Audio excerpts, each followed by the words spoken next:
দত্ত ডাঙৰীয়া, মই এইখিনিতে আপোনাক আৰু এটা কথা সুধিব বিচাৰিছোঁ যে আমি প্ৰায়ে শুনিবলৈ পাওঁ যে আমাৰ যুৱ প্ৰজন্মৰ মাজত ভিটামিন ডেফিচিয়েঞ্চি বা ভিটামিনৰ অভাৱ সম্পৰ্কে আমি প্ৰায়ে শুনি থাকিবলৈ পাওঁ।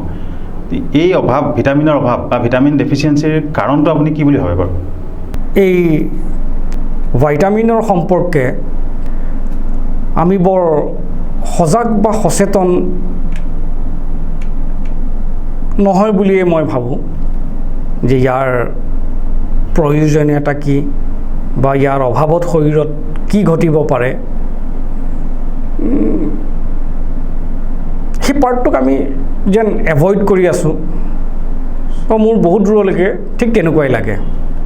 এই ভিটামিন শব্দটো লেটিন ভাষাৰ পৰা আহিছে, য'ত ভাইট মানে হৈ গ'ল জীৱন, মানে লাইফ,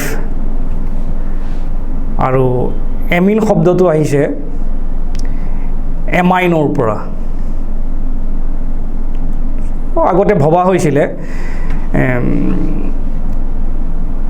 যে কি যে আমাৰ খাদ্যত এমাইনো এচিড থাকে, চ' সেইকাৰণে কি হ'ল, আৰু যি আমাৰ শৰীৰৰ কাৰণে অতি প্ৰয়োজনীয়, তো সেইকাৰণে কি কৰিছিলে, ইয়াৰ নাম ভিটামিন ৰাখিছিলে। মই এবাৰ দেখিলোঁ যে জাপানৰ এখন স্কুলত, প্ৰাইমেৰী স্কুল, তেওঁলোকে স্কুললৈ ছাত্ৰ ছাত্ৰীয়ে যি টিফিন আনে, সেই টিফিনত তেওঁলোকে যি আনিছে, চ' তাত কি কি নিউট্ৰিয়েণ্টছ আছে, সেই গোটেই কথাখিনি তেওঁলোকে জানিব লাগিব। খুব এটা সুন্দৰ ব্যৱস্থা, যিটো ব্যৱস্থা আমাৰ স্কুলত মই দেখাই নাই আজিলৈকে, কোনো স্কুলত ইভেন, যে আমি আমাৰ শৰীৰত কি কি নিউট্ৰিশ্যন দৰকাৰ হয় প্ৰতিদিনাখনে, আৰু আমি যি খাদ্য গ্ৰহণ কৰিম সেই খাদ্যৰ পৰাই সেই সকলোখিনি যিমান পৰিমাণে আমাৰ শৰীৰত দৰকাৰ, যে সিমান পৰিমাণৰ আমি নিউট্ৰিশ্যন আমাৰ এই খাদ্যৰ দ্বাৰা আমাৰ শৰীৰত আমি যোগান ধৰি আছোঁ নে নাই, সেই সম্পৰ্কে আচলতে মই কোনোবা যে এৱেৰ, মই সেইটো আজিলৈকে মই দেখাই নাই। আৰু এই ভিটামিন শব্দটোৰ যিটো অসমীয়াৰ তাৰ প্ৰতিশব্দ, তাক খাদ্য প্ৰাণ বুলি কোৱা হয়, যে ইয়াৰ মানে হৈ গ'ল যে খাদ্যৰ যি প্ৰাণ সোমাই থাকে, যাৰ দ্বাৰা আমাৰ শৰীৰত কি হয়, আমি শক্তি পাওঁ। চ' আমাৰ অসমীয়াত তাৰ নাম দিছে খাদ্য প্ৰাণ, ভিটামিনক। এতিয়া কথা হ'ল যে এইটো ময়ো লক্ষ্য নকৰাকৈ থকা নহয়, যে আমাৰ নতুন প্ৰজন্মই এই চেপ্টাৰটোক প্ৰায় সম্পূৰ্ণৰূপে এভইড কৰিছে, আৰু যাৰ ফলস্বৰূপে কি হৈছে, বিভিন্ন ধৰণৰ ভিটামিন ছাপ্লিমেণ্ট ল'ব লগা হৈছে, বা তেনে কিছু পদক্ষেপ হাতত ল'ব লগা হৈছে। ক'ৰবাত শুনা যায় যে এইটো ডেফিচিয়েঞ্চিৰ কাৰণে তেওঁৰ এইটো প্ৰব্লেম হৈছে, এইটো ডেফিচিয়েঞ্চিৰ কাৰণে এইটো প্ৰব্লেম হৈছে। চ' আচলতে এই ডেফিচিয়েঞ্চিটো হ'ব পাৰিছে কিয়? আমাৰ যি খাদ্য আমি গ্ৰহণ কৰি আছোঁ, সেই খাদ্যত সেই নিউট্ৰিশ্যন নাইকিয়া হৈ গ'ল নেকি? চ' তাৰ ওপৰত কি হ'ল, মই অকণমান চিন্তা চৰ্চা কৰিবলৈ আৰম্ভ কৰিলোঁ যে কিয় এই সমস্যাটো হ'বলৈ পাইছে, আৰু ইয়াৰ পৰিত্ৰাণৰ কিবা উপায় আছে নেকি। তাৰপিছতে মই গৈ দেখিলোঁগৈ যে এই সমস্যাৰ মূল কাৰণ হিচাপে মই এটা বস্তুকে মই আইডেণ্টিফাই কৰিলোঁ। এইটো কিন্তু টোটেলি মোৰ পাৰচেপশ্যন, যে এইটোৱে যে অপিনিয়ন হ'ব তেনেকুৱা কোনো কথা নহয়। আৰু মই যি কথা ক'ম প্ৰতিটো কি হ'ব যে মোৰ উপলব্ধিৰ বিষয়েহে মই ক'ম, মই এক্সপিৰিয়েঞ্চ কৰি যিটো পাইছোঁ, আৰু সেইটো কেতিয়াও ফেক্ট হ'ব নোৱাৰে। চ' এই ভাইটামিন যিটো ডেফিচিয়েঞ্চিৰ কথা কৈছা তুমি, তো সেইটো আচলতে মই দেখিলোঁ যিটো মূল কাৰণ হিচাপে মই পালোঁ যে সি হ'ল প্ৰেছাৰ কুকাৰ। যে আমি যি আমি খাদ্য তৈয়াৰ কৰোঁ, আজিকালি প্ৰায় প্ৰত্যেক মানুহৰ ঘৰতে প্ৰেছাৰ কুকাৰ আছে। তো আমি সাধাৰণতে প্ৰেছাৰ কুকাৰে আমি বেছি প্ৰিফাৰ কৰোঁ, সময় কম লাগে, গেছ বাচে। কিন্তু আচলতে এই প্ৰেছাৰ কুকাৰত খাদ্য তৈয়াৰ কৰিবলৈ যাওঁতে তাক অত্যাধিক প্ৰেছাৰত সেই খাদ্যটোক তৈয়াৰ কৰা হয়। আৰু আমি ভাবোঁ যে প্ৰেছাৰ কুকাৰত কিবা এটা খাদ্য সিজে, আচলতে প্ৰেছাৰ কুকাৰত কোনো খাদ্য নিসিজে, ই কোমলি যায়। অত্যাধিক প্ৰেছাৰত ই কোমলি যায়। এইটো এটা মিছকনচেপ্ট আমাৰ মাজত আছে। আমি ভাবোঁ যে কি, যে ই সিজে। চ' কি হয়, যে অত্যাধিক প্ৰেছাৰ দিয়াৰ কাৰণে তাক কি হয়, যিকোনো খাদ্যৰ যি খাদ্যই আমি এই প্ৰেছাৰ কুকাৰত বনাওঁ, চ' তাৰ গুণধৰ্ম সি সকলো নষ্ট কৰি পেলায়। যে যাক আমাৰ খাদ্য প্ৰাণ বুলি কোৱা হয়, প্ৰতিটো খাদ্যত থকা যি প্ৰাণ, সেই প্ৰাণ নাইকিয়া হৈ যায়। কেৱল মাত্ৰ খাদ্য থাকে, তাত কিন্তু প্ৰাণটো নাথাকে। আৰু যি মুহূৰ্ততে আমি সেই প্ৰাণ নথকা আমি খাদ্য আমি গ্ৰহণ কৰিম, তো সেই মুহূৰ্ততে আচলতে আমি সেই খাদ্যহে খাম। প্ৰাণটো আমাৰ আগতেই তাক আমি হেৰুৱাই থৈছোঁ, কিয়নো তাক প্ৰেছাৰাইজ কৰি আমি এই গোটেই খানাটো বা খাদ্যটো আমি তৈয়াৰ কৰিছোঁ। এতিয়া বহুতে কয় যে আমাৰ হাতত সময় নাই, গেছ বাচে। তো মই ঠিক ধৰিব নোৱাৰোঁ যে আমি যিখিনি কাম কৰি আছোঁ দৈনন্দিন, আমি এই শৰীৰটোৰ বাবে কৰি আছোঁ। আৰু শৰীৰটোক যদিহে আমি পুষ্টিকৰ আহাৰ আমি প্ৰদান কৰিব নোৱাৰোঁ, তো তেনেহ'লে আমি কিহৰ বাবে ইমানখিনি কৰি আছোঁ? মই তাৰ ঠিক আনচাৰটো আজিলৈকে মই পোৱা নাই, যে ইমান আমি দৌৰা ধপৰা কৰি আছোঁ, কিয় কৰি আছোঁ? এই শৰীৰটোকে আমি আজিলৈকে কি হৈছে, সেই পুষ্টিকৰ আহাৰটো আমি দিব পৰা নাই। তো তাৰ ফলস্বৰূপে কি হৈছে, এই শৰীৰটোত নানান বিসংগতিয়ে দেখা দিছে। আৰু যিটোৰ ফলস্বৰূপে কি হৈছে, তুমিও দেখিছা, ময়ো দেখিছোঁ। এতিয়া কথা হ'ল, এইটো মই কোৱা কথা নহয়, এইটো এটা চাইণ্টিফিক এনালাইচিছত আহিছিলে। একজেক্টলি মই চনটো পাহৰি থাকিলোঁ। তাত সেই চাইণ্টিষ্টসকলে কৈছে যে প্ৰেছাৰ কুকাৰত আচলতে যিয়ে খাদ্য তৈয়াৰ কৰা হয়, সেই খাদ্যই তাৰ 97%লৈকে তাৰ যিখিনি মাইক্ৰ' নিউট্ৰিয়েণ্টছ থাকে, সেইখিনি সম্পূৰ্ণৰূপে ধ্বংস হৈ যায়। আৰু আমাৰ সন্মুখত যিটো প্ৰিপেয়াৰ্ড ফুড হিচাপে আমাৰ সন্মুখত ধৰা দিয়েহি, সি আচলতে এই খাদ্যৰ পৰা প্ৰাণ বস্তুটো নথকাহে খাদ্য আমাৰ সন্মুখত ধৰা দিয়েহি। আৰু যাক মোৰ ভাষাত মই আৱৰ্জনা বুলিয়ে কওঁ। য'ত প্ৰাণ নাই, ইট মিনছ ডেড বডি এটা আমি খাই আছোঁ, ঠিক তেনেকুৱা ধৰণৰ। তো যাক মোৰ ভাষাত মই কি কওঁ, আৱৰ্জনা বুলি কওঁ। চ' সেই চাইণ্টিষ্টসকলে কৈছে আকৌ যে মাটিৰ পাত্ৰত যদিহে কিবা খাদ্য তৈয়াৰ কৰা হয়, তেনেহ'লে সেই খাদ্যত কি হয়, 97%লৈকে তাৰ মাইক্ৰ' নিউট্ৰিয়েণ্টছখিনি ইনটেক্ট থাকে। যিটো আমাৰ প্ৰাচীন ভাৰতবৰ্ষত প্ৰচলিত আছিল, মাটিৰ বাচনত কি হয়, খাদ্য তৈয়াৰ হয়, খুব পবিত্ৰ বুলি ভাবিছিল। আচলতে পবিত্ৰ মানে এইটোৱেই যে তেওঁলোকে সেই সময়ত পবিত্ৰ বুলি কৈছিলে এতিয়া ছায়েন্সে কৈছে যে মাইক্ৰ'নিউট্ৰিয়েণ্টছ যিখিনি থাকে সেইখিনি ইনটেক্ট থাকে আৰু প্ৰেছাৰ কুকাৰত বনালে কি হয় প্ৰতিটো খাদ্যই তাৰ গুণধৰ্ম সকলো হেৰুৱাই পেলায় মানে খাদ্যৰ পৰা প্ৰাণটো সম্পূৰ্ণ তাত মৰি থাকে আৰু পিতল বা কাঁহত যদিহে কিবা বনোৱা হয় তেতিয়াহ'লে কৈছে যে 83-87% মাইক্ৰ'নিউট্ৰিয়েণ্টছ থাকে ইভেন কাষ্ট আইৰণৰ যদিহে আমি কেৰাহী ব্যৱহাৰ কৰোঁ তেতিয়াহ'লেও 57 মানলৈকে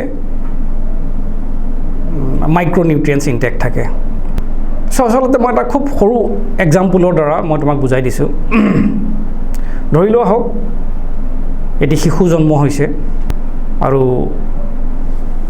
মাক দেউতাকে কি কৈছে যে আমাৰ ওচৰত সময় নাই তই সোনকালে ডাঙৰ হ'ব লাগে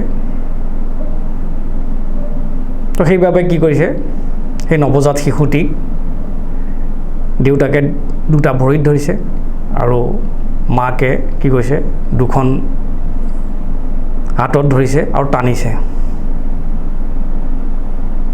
যিমান পাৰে সিমান গাৰ জোৰ দি টানিছে যে তই ডাঙৰ হ এই মুহূৰ্তত কাৰণ আমাৰ ওচৰত সময় নাই তোৰ দাড়ি গজক বা তই কাম কৰিব পৰা হ বা তই এজন প্ৰাপ্তবয়স্ক মানুহৰ ৰূপ ল এই মুহূৰ্তত তো সেই নৱজাত শিশুটিক যদিহে তেনেদৰে অত্যাধিক প্ৰেছাৰ দিয়া যায় দুইটা হাত দুইটা ভৰি টানি তেতিয়াহ'লে কি হ'ব সেই নৱজাত শিশুটিৰ গুণধৰ্ম সকলো হেৰাই নাযাবনে সেই শিশুটিৰ মৃত্যু নহ'বনে তো একজেক্টলি কি হৈছে আমিও আমাৰ খাদ্যৰ লগত ঠিক সেই একেখিনি গেমেকে খেলি আছোঁ এতিয়া বহুতে কয় যে মটৰ মাহ কেনেকৈ সিজাম মটৰ মাহটো নিসিজে প্ৰেছাৰত নিদিলে মাটি দাইলটো নিসিজে কিন্তু আমি পাহৰি গৈছোঁ যে মটৰ মাহৰ যিটো গুণ বা মাটি দাইলৰ যিটো গুণ সেই গুণটো হৈ গ'ল যে সি দেৰিকৈ সিজিব সেই নৱজাত শিশুটিৰ দৰে তাৰ দাড়ি বা সি প্ৰাপ্তবয়স্ক হ'ব 18 বছৰত বা 20 বছৰত বা 21 বছৰত তাৰ দাড়ি আহিব 25 বছৰত কিন্তু মই যদিহে 5 মিনিটত মই সেই কামটো কৰিবলৈ যাওঁ তেতিয়াহ'লে সি গুণধৰ্ম অবভিয়াছলি হেৰুৱাই পেলাব আমাৰো যেতিয়া আইতা জীয়াই আছিলে তো তেতিয়াওতো আমি মাটি দাইল খাইছিলোঁ তেতিয়াওতো আমি মটৰ মাহ খাইছিলোঁ ক'তা তেতিয়াতো সিজিছিলে আজি কিয় নিসিজা হ'ল কাৰণ যে আমাৰ ওচৰত সময় নাই কিয় আমি 10 ঘণ্টাৰ আগতে আমি তিয়াই থ'ব নোৱাৰোঁ কিয় আমি 5 ঘণ্টাৰ আগতে আমি তিয়াই থ'ব নোৱাৰোঁ যদিহে মই খাবলৈ ইচ্ছা কৰোঁ এতিয়া বহুতে কয় যে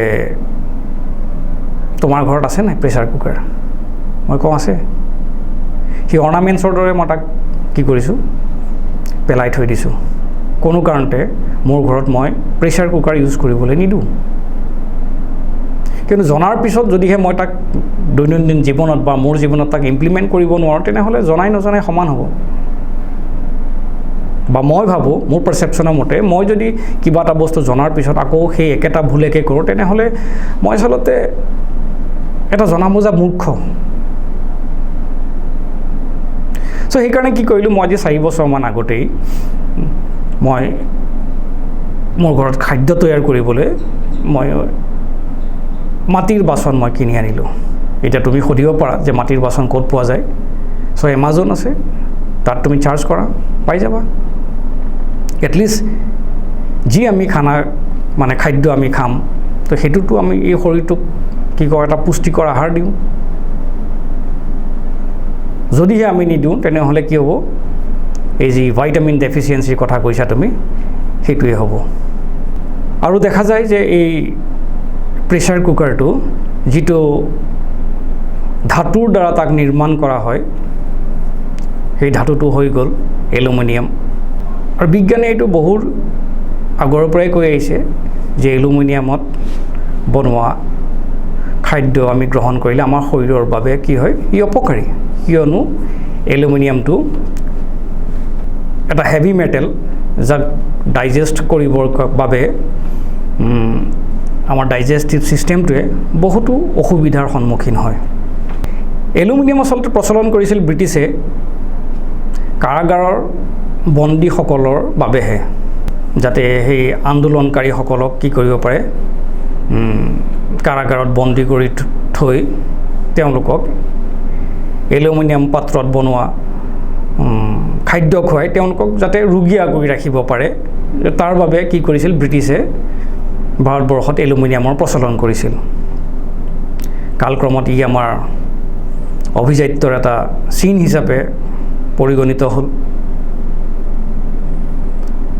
বিজ্ঞানে লগতে এইটোও কৈছে যে দীৰ্ঘদিন ধৰি যদিহে আমি এলুমিনিয়ামত বনোৱা খাদ্য গ্ৰহণ কৰি থাকোঁ, তেনেহ'লে এমায়'ট্ৰফিক লেটাৰেল স্ক্লেৰ'চিছ বা যাক ALS বুলি কোৱা হয়, যিটো ৰোগত প্ৰখ্যাত বিজ্ঞানী ষ্টিফেন হকিংছো আক্ৰান্ত হৈছিল, পাৰ্কিনছন ডিজিজ হ'ব পাৰে বুলি বিজ্ঞানে কৈছে, এলজাইমাৰ হ'ব পাৰে বুলি কৈছে, বিভিন্ন ধৰণৰ স্কিন ডিজিজ হ'ব পাৰে বুলি কৈছে, আৰু নানান ৰোগ হ'ব পাৰে বুলি কি কৈছে বিজ্ঞানীসকলে কৈছে। চ' আচলতে এই কথাবোৰ আমি অকণমান জানিব লাগে, আমি আমাৰ শৰীৰটোৰ প্ৰতি অকণমান এৱেৰ হ'ব লাগে, আৰু এই পাৰ্টটোক আমি সদায় ইগন'ৰেই কৰি আহিছোঁ, আৰু কিয় ইগন'ৰ কৰি আহিছোঁ মই ঠিক ধৰিব পৰা নাই। এনিৱে, সেইটো সকলোৰে নিজৰ নিজৰ পাৰচেপশ্যন। কিন্তু মই মানস তোমাক এটাই অনুৰোধ কৰোঁ, চাবাচোন যদি পাৰা, আজিয়েই নহয়, লাহে লাহে তোমাৰ পাকঘৰৰ পৰা যাতে সেই এলুমিনিয়ামটো আঁতৰ হৈ যায়, তাৰ ব্যৱস্থা কৰিবলৈ কিবা কৰিব পাৰি নেকি তুমি চাবাচোন। প্ৰেছাৰ কুকাৰ ইউজ নকৰাকৈ থাকিব পাৰি নেকি চাবাচোন। কাৰণ মনত ৰাখিবা যে তুমি যিটো ভাইটামিন শব্দ ইউজ কৰিছা, অসমীয়াৰ প্ৰতিশব্দ হৈ গ'ল যে কি খাদ্য প্ৰাণ, আৰু তাত প্ৰেছাৰ কুকাৰ কি হয়, এই প্ৰাণটো টোটেলি ইয়াৰ তাত মৃত্যু ঘটে, আৰু আমি খাই আছোঁ কি কেৱল মাত্ৰ খাদ্য, আৰু যিটোৰ পৰা আমাৰ কোনো লাভালাভ নহয় এই শৰীৰটো। চ' তোমাৰ লগতে মই আমাৰ দৰ্শকসকলকো মই এইটো অনুৰোধ কৰোঁ যাতে তেখেতসকলেও এই যিটো এলুমিনিয়ামৰ প্ৰেছাৰ কুকাৰ তাক বৰ্জন কৰি তাৰ পৰিৱৰ্তে এই মাটিৰ পাত্ৰ ব্যৱহাৰ কৰে। কাৰণ এতিয়া কি হৈছে, এমাজনত যি মাটিৰ পাত্ৰ, ভাত বনোৱা বুলি কোৱা, তুমি দাইল বনোৱা বুলি কোৱা, চব খুব ধুনীয়া দেখিবলৈ। ই তোমাৰ অভিজাত্যক কি হ'ল কোনো প্ৰভাৱ পৰিব নিদিয়ে, ইভেন তুমি গৌৰৱ অনুভৱ কৰিব পাৰিবা, আৰু তুমি খাই চাবাচোন টেষ্টটো সম্পূৰ্ণ বেলেগ হৈ যায়। চ' গতিকে মই আশা কৰোঁ যে তাত বনোৱা সেই মাটিৰ পাত্ৰত বনোৱা খাদ্য গ্ৰহণ কৰি আমি এটা সুস্বাস্থ্যৰ অধিকাৰী হওঁ, আৰু এটা দীঘলীয়া যাতে আমি এটা জীৱন পাওঁ, তাৰে মই কামনা কৰি গোটেই কথাখিনি ক'লোঁ। আশা কৰোঁ সকলোৱে উপকৃত হ'ব বুলি।